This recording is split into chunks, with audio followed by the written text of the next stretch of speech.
Alors, ce qui m'intéresse ce matin, c'est que vous travaillez en ce moment sur le virus. Nous sommes d'accord. Je travaille, mais pas forcément au labo, puisque on travaille sur ordinateur avec un collègue, et puis c'est tout.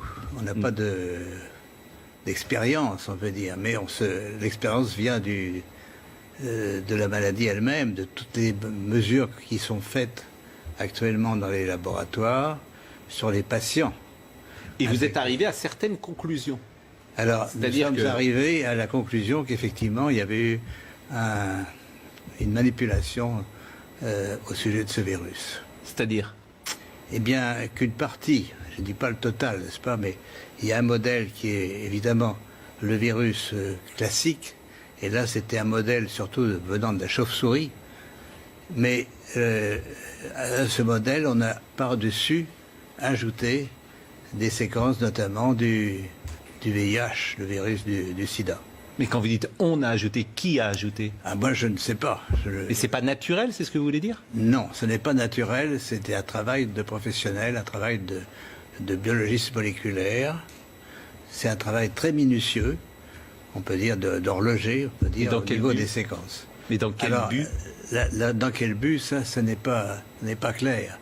Moi je l'expose, si vous voulez. Mon travail, c'est d'exposer les faits, c'est tout. Je n'accuse personne, je ne sais pas qui a fait ça et pourquoi. La possibilité, c'est peut-être que ils ont voulu faire, on ne sait pas, on a voulu faire un vaccin contre le sida. Donc on a pris des petites séquences du virus et on les a installées dans la séquence plus grande du coronavirus. Alors, je suis pas sûr de comprendre tout ce que vous dites. C'est-à-dire que dans ce virus, il y a une part de VIH? Voilà, c'est ça.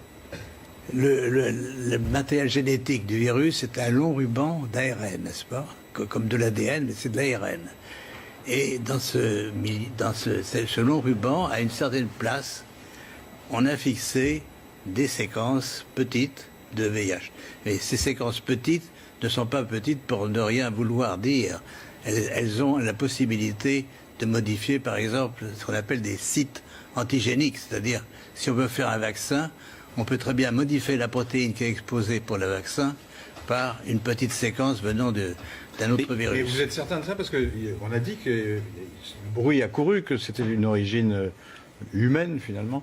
Et ça a été ensuite réfuté par la plupart des autorités scientifiques, quand même. Il y a quand même une volonté d'étouffement, si vous voulez. Les travaux, nous ne sommes pas les premiers.